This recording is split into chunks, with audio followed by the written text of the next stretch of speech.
Hola queridos, qué gustazo saludarlos. Hoy miércoles 2 de abril de 2025 estamos en la serie El Camino a la Cruz y este devocional es el número 24 y se titula El Juicio Final. Esta es la última enseñanza, es como una parábola que va a decir Jesús con respecto a el tema del fin del mundo, la segunda venida de Cristo. Ahora va a hablar acerca del juicio final, cuando el Hijo del Hombre venga a juzgar a vivos y a muertos. Ha dado muchas enseñanzas Jesús, nos ha dicho muchas cosas y recuerden, lo que Jesús quiere decirnos no es tanto que descifremos cuándo, en qué fecha, en qué momento y cómo va a ser el fin del mundo. Lo que Jesús quiere es que vivamos preparados, que estemos listos, que nos arrepintamos, que seamos fieles, que seamos perseverantes. Todas estas historias tienen ese mismo objetivo. Así es que vamos a hacerle caso a Jesús. No nos preocupemos por los detalles del fin del mundo, por la manera, por la cronología, por hacer un mapa del futuro. Preocupémonos por ser personas que están listas, que viven preparados. ¿Cómo? En obediencia a Dios, en arrepentimiento a Él y en servicio a los demás. Ese es el énfasis de esta última lección de Jesús. El cristiano vive preparado para el final, sirviendo a otros, amando a otros, apoyando las necesidades de otros. Qué interesante lo que nos dice Jesús, muy diferente de lo que muchas personas predican acerca del fin del mundo el día de hoy. Vamos a Mateo 25 del 31 al 46, no sin antes orar. Gracias Padre Santo porque nos hablas todos los días. Permítenos escuchar tu voz en el santo nombre de Cristo Jesús, Señor nuestro. Amén. Amén, queridos, vamos a Mateo 25 a partir del 31. Es un texto largo, así es que voy a ir poco a poco comentando. Dice así la palabra de Dios. Cuando el Hijo del Hombre venga en su gloria con todos sus ángeles, se sentará en su trono glorioso. Todas las naciones se reunirán delante de él, y él separará a unos de otros, como separa el pastor las ovejas de las cabras. Pondrá las ovejas a su derecha y las cabras a su izquierda. Dice Jesús, cuando venga el Hijo del Hombre, que es él mismo, cuando Cristo venga en la segunda venida, ¿qué va a pasar? Los discípulos están muy preocupados por cuándo, por cómo. Y Jesús les va a decir algo muy interesante. Lo que va a hacer el Hijo del Hombre es venir a juzgar.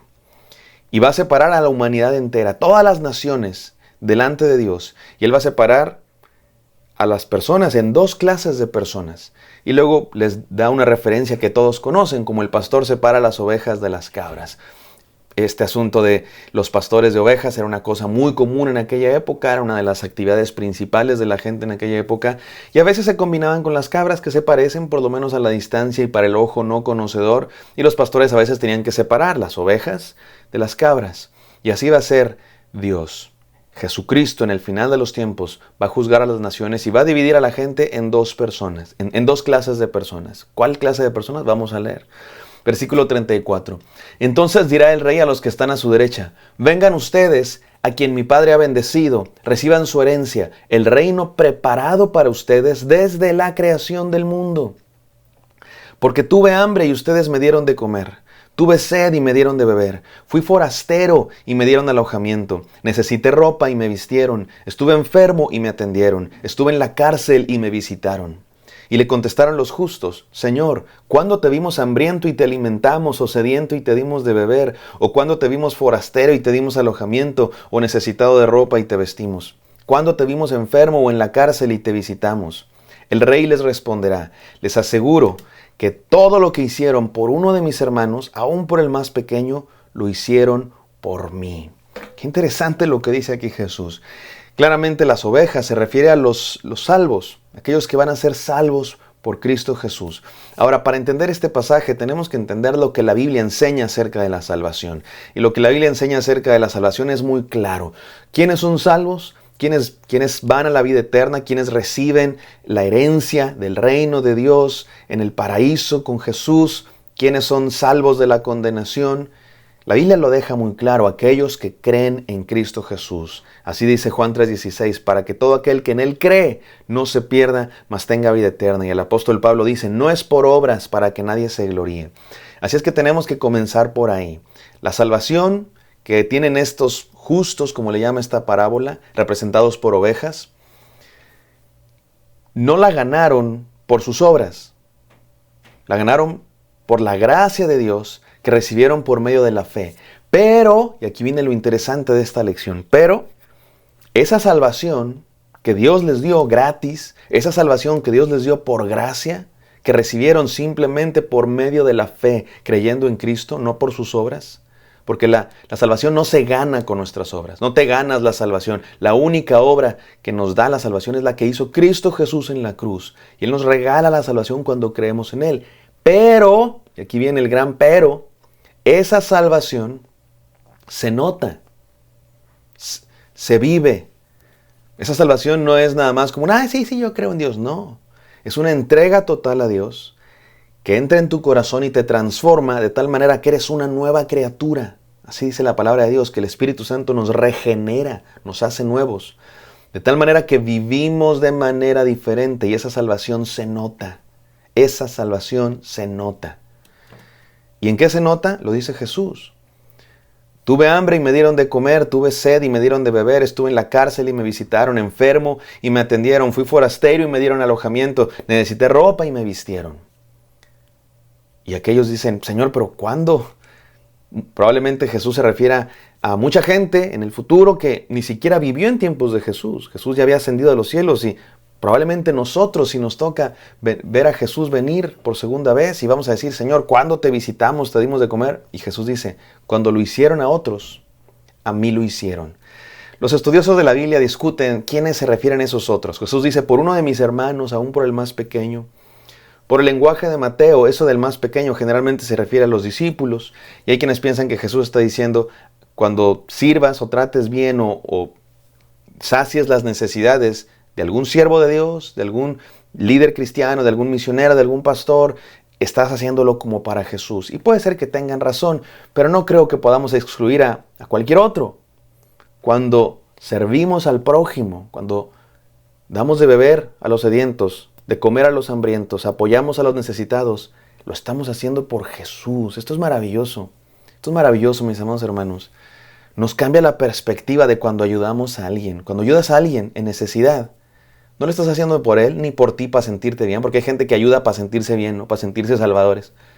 Lo estás haciendo por Cristo Jesús. Y con eso estás demostrando que eres salvo. No estás ganándote la salvación, como si Dios fuera un Dios que necesita que le demuestres cosas. No, simplemente estás reflejando que eres salvo. Porque aquel que de verdad tiene el Espíritu Santo en su corazón, aquel que de verdad ha creído en Dios con todo su corazón, aquel que de verdad le ha dado su vida a Cristo, que se ha arrepentido de sus pecados, es una nueva criatura. Y eso se nota en cómo tratas a los demás. Sigamos leyendo. Luego dirá a los que estén a su izquierda, apártense de mí, malditos, al fuego eterno preparado para el diablo y sus ángeles. Entre paréntesis, simplemente nota esta enseñanza. El infierno no fue preparado para los seres humanos. Lo que Dios preparó para los seres humanos, lo dice antes, es el reino, preparado desde antes de la creación del mundo. Dios quería que todos los seres humanos estuvieran en su presencia por la eternidad, pero les dio libertad de elegir y el ser humano, muchos escogen estar alejados de Dios. Es una gran tragedia, una gran tragedia. Y esta gran división que está haciendo Dios entre dos clases de personas, las cabras y las ovejas, no es una división que hace Dios, es una división que decide cada quien. Porque el infierno no fue preparado para las personas, fue preparado para el diablo y sus demonios. Pero algunos seres humanos escogen la maldad y no a Dios. Es grave. Versículo 42. Porque tuve hambre y ustedes no me dieron nada de comer. Tuve sed y no me dieron de beber. Fui forastero y no me dieron alojamiento. Necesité ropa y no me visitaron. Estuve enfermo y en la cárcel y no me atendieron. Ellos también contestarán, Señor, ¿cuándo te vimos hambriento o sediento o como forastero o necesitado de ropa, enfermo o en la cárcel y no te ayudamos? Él responderá, les aseguro que todo lo que no hicieron por el más pequeño de mis hermanos, tampoco lo hicieron por mí. Aquellos irán al castigo eterno y los justos a la vida eterna. Wow, es un texto difícil de digerir para algunos, mis amados hermanos, pero es verdad de la palabra de Dios. Habrá algunos que rechacen a Cristo Jesús y eso también se nota en la manera de vivir. Porque algunos pueden aparentar que sí, yo soy muy religioso, voy a la iglesia. Ay, sí, yo no me porto tan mal, yo no he matado a nadie. Ay, sí, yo me sé algunos textos bíblicos. Se confunden ahí las cabras con las ovejas, pero en el final de los tiempos se va a notar quién es quién. Y se va a notar, qué interesante, en cómo vivieron su vida. Los que son salvos vivieron su vida, no perfectos, por supuesto, también tropezamos, también caemos. pero vivimos una vida renovados por el Espíritu Santo que se nota en cómo servimos a los demás. Y los que rechazan a Cristo se nota también, no en que no van a la iglesia, no en que dicen palabrotas o en que se emborrachan, se nota en que no sirven a los demás, en que no hay el amor de Dios en su corazón para otros. ¡Wow! ¡Qué enseñanza tan profunda, tan radical, tan diferente a lo que a veces escuchamos, ¿no? Déjenme terminar con estas 3 enseñanzas. Jesús vendrá a juzgar a todos. Esto es una realidad. Un día Jesús vendrá a juzgar al mundo entero. Y habrá una división, no hecha por Él, hecha por cada ser humano en particular, entre 2 clases de personas, los que creen en Él y los que le rechazan. Número 2, la evidencia de ser salvo es el servicio. La evidencia de ser salvo es que sirves a otros, que amas. Así dijo Jesús, en esto conocerán que son mis discípulos, si aman los unos a los otros. Y número 3, Dios da oportunidad de arrepentimiento a todos, hasta que llegue el día final, ya sea el día de la muerte de cada quien o cuando Él venga en su santa gloria. Estemos listos, mis queridos hermanos. Ese fue el mensaje de las parábolas que hemos leído, que no sabemos cuándo va a llegar. Va a ser sorpresiva, como llegó el Señor con sus siervos. A veces va a llegar antes de lo esperado, como las vírgenes que fueron a comprar aceite y llegó el esposo antes de lo que esperaban. O va a tardar más, como los siervos con sus talentos que pensaban, va a tardar mucho, no importa, lo escondo. Va a ser sorpresivo, no sabemos. Pero hay que estar listos. ¿Cómo? Hemos dicho, con arrepentimiento, con fidelidad, con perseverancia, con obediencia y hoy con servicio a los demás. Oremos. Gracias, Padre Santo, por esta profunda enseñanza. Ayúdanos a estar listos para tu segunda venida, sirviendo unos a otros, Señor, atendiendo las necesidades, dando de comer a los hambrientos, de beber a los sedientos. Permítenos vivir eso, Señor, que sean más que palabras, que nuestra fe sean más que simplemente ideas, que sea una vida que llevamos a cabo todos los días. En el santo nombre de Cristo Jesús oramos. Amén. Amén, queridos. Espero que esto haya sido de bendición para ustedes. Me encantaría encontrarlos el día de mañana. Bendiciones.